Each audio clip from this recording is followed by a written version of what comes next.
So here we have our user schema, and I'm going to paste some comment here. So what we're going to do here is we're going to add some functions as well. So you can add some more functions which will work as a middleware to your schema.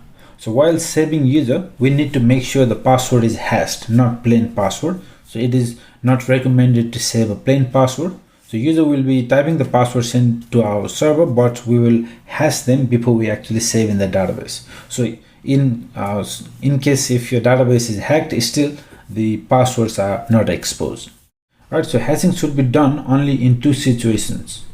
One, if it is the first time user is being created, so that time you need to make sure you hash, and next time when user have updated or modified the existing password.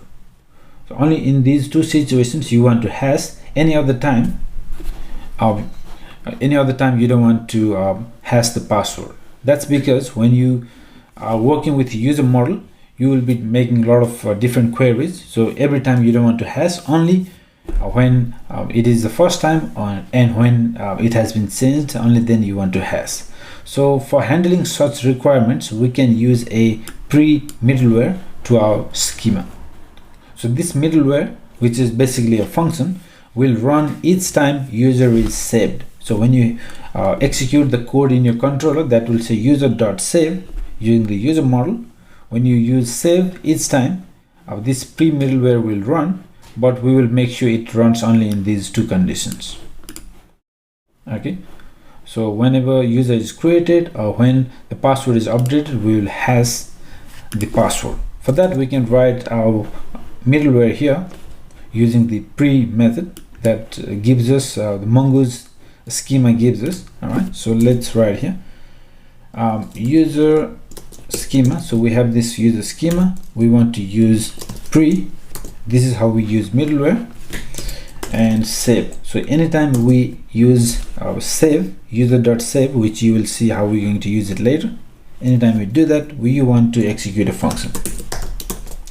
And make sure this is a regular function, not an arrow function. Okay, this is requirement.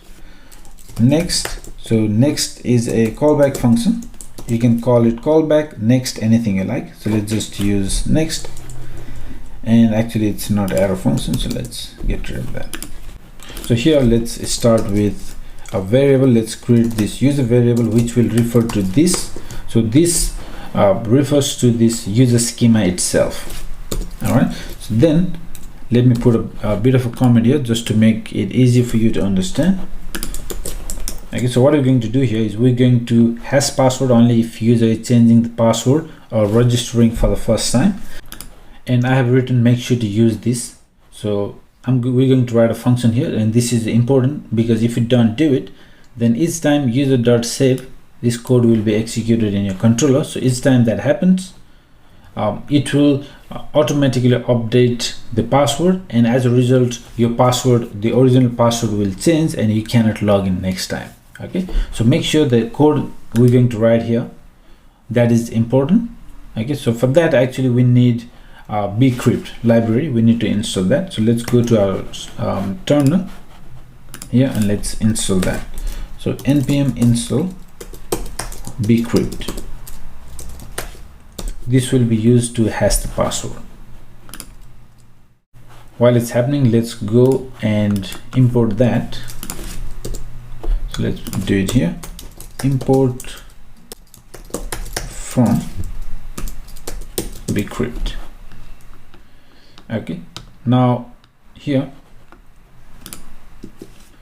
we can first check if user dot is modified.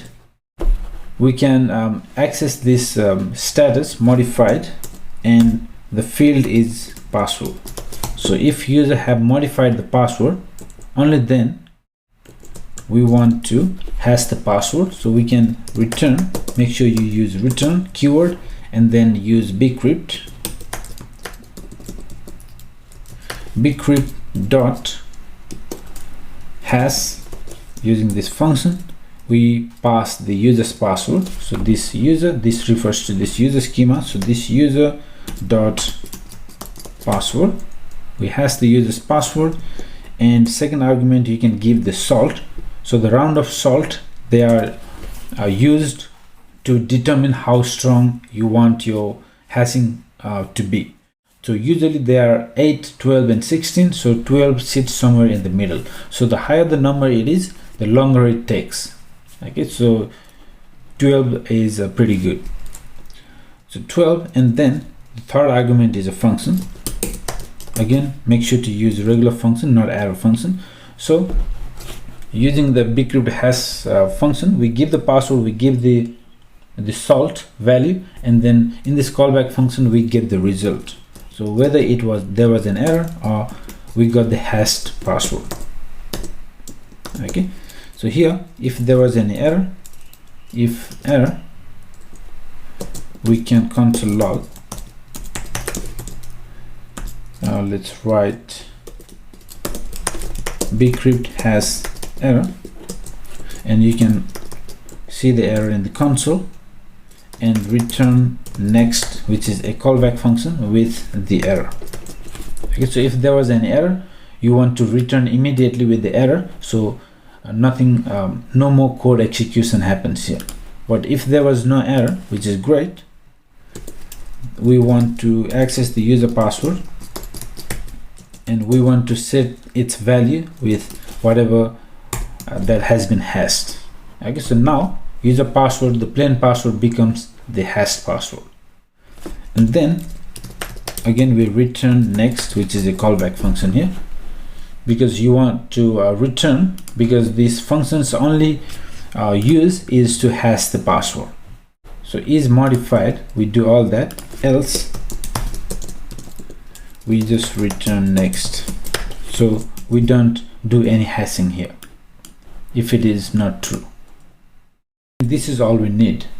Now we can start creating a user, save them in the database, and we can do all that in our controller. So let's continue that with our next video.